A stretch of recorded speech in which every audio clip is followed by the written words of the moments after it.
పటాన్ చెరువు నియోజకవర్గం పరిధిలోని ఘనపూర్ గ్రామంలో శ్రీ శ్రీ శ్రీ సాయిబాబా దేవాలయంలో 10వ వార్షికోత్సవాన్ని అంగరంగ వైభవంగా నిర్వహించిన మాజీ ఎంపీటీసీ నీనా చంద్రశేఖర్ రెడ్డి, సీనియర్ నాయకుడు చంద్రశేఖర్ రెడ్డి ఈ వార్షికోత్సవానికి ముఖ్య అతిథులుగా పటాన్ చెరువు ఎమ్మెల్యే గూడెం మహిపాల్ రెడ్డి, సంగారెడ్డి జిల్లా బీజేపీ అధ్యక్షురాలు గోదావరి అంజిరెడ్డి, పటాన్ చెరువు కోఆర్డినేటర్ ఆదర్శ్ రెడ్డి, పటాన్ చెరువు కోఆపరేటివ్ మెట్రో కుమార్ యాదవ్, గన్పూర్ మాజీ సర్పంచ్ కావ్య కాశీరెడ్డి ఇరువురు వచ్చేసి స్వామివారిని దర్శించుకుని ప్రత్యేక పూజలో పాల్గొని తీర్థ ప్రసాదాలను తీసుకున్నారు.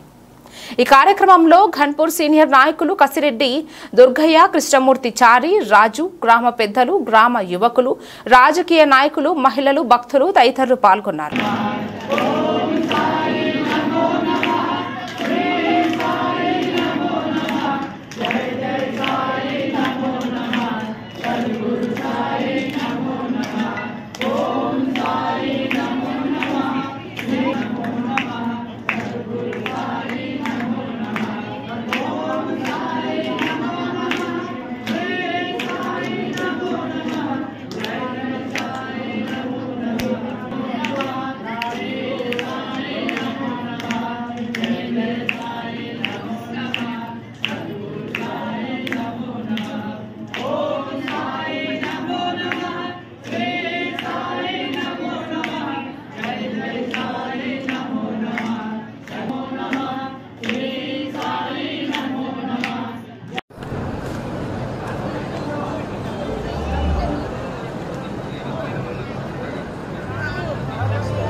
వార్షికోత్సవం సందర్భంగా ఇక్కడ ఈ ఆలయ కమిటీ చైర్మన్ అయినటువంటి చంద్రశేఖర్ అన్న గారు, అదేవిధంగా వారి సతీమణి నీనారెడ్డి గారు, వారి ఆధ్వర్యంలో ఈరోజు సాయిబాబా ఒక వార్షికోత్సవం పూజలు అంగరంగ వైభవంగా జరిగి మరి ఇలా ఇక్కడ చూస్తుంటే అంత ఆహ్లాదకరంగా ఉంది.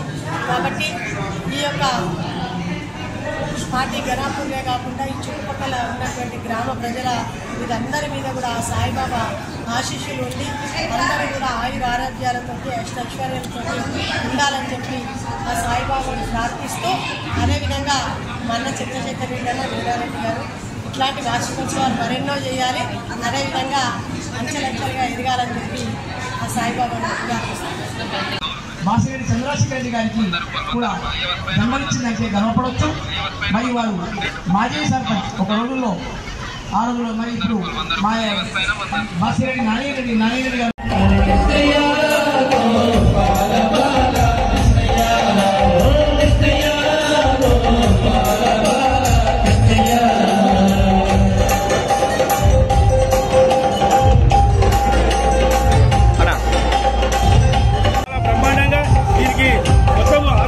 తీసుకొని చాలా 5,000 నుంచి 10,000 మంది భోజనాలు పెట్టారు.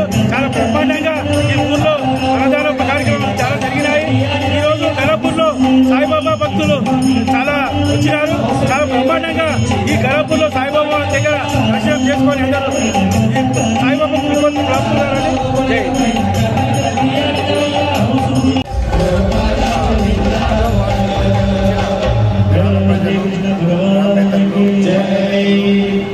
ఎమ్మెల్యే గారు మరియు ఎంపీ వాళ్ళందరికీ ఈ యొక్క కార్యక్రమం వచ్చినందుకు అందరికీ ధన్యవాదాలు తెలియజేస్తూ, అలాగే ప్రతి సంవత్సరం సాయిబాబా కృప వల్ల గ్రామానికి అందరూ కట్టుదిట్టతో ఉండి గ్రామానికి సేవ చేసే భాగ్యాన్ని కల్పించాలని ఆ సాయిబాబాను ప్రార్థిస్తూ ఇంకా చాలా కార్యక్రమాలు చేసే శక్తిని ఇవ్వాలని సాయిబాబా గారిని సాయిబాబా మందిరాన్ని నిర్మించి 10 సంవత్సరాలు పూర్తి చేసుకున్న సందర్భంగా 10వ వార్షికోత్సవాన్ని నిర్వహిస్తూ వాళ్ళ కుటుంబ సభ్యులందరూ గ్రామస్తులందరూ కలిసి నిర్వహిస్తూ ఉన్నారు. ఆ సాయిబాబాను ఈ ప్రాంత వాసులందరూ మొక్కులు చెల్లించుకుంటూ మనము మన ప్రాంతం అంతా సుభిక్షంగా ఉండాలని భగవంతుని కోరుకుంటూ ఉన్నారు. అదేవిధంగా రాబో కాలంలో బ్రహ్మాండంగా వర్షాలు పడి రైతాంగం అంతా సుభిక్షంగా ఉండాలని చెప్పి ఆ సాయిబాబాను కోరుతా ఉన్నారు. ఈ కార్యక్రమంలో పాల్గొన్న అందరికీ పేరు పేరున ఈ భగవంతుడి కార్యక్రమంలో పాల్గొన్న ప్రతి ఒక్కరికి పేరు పేరున నేను ధన్యవాదాలు తెలియజేస్తూ ఆ సాయిబాబానికి ధన్యవాదాలు తెలియజేస్తాను.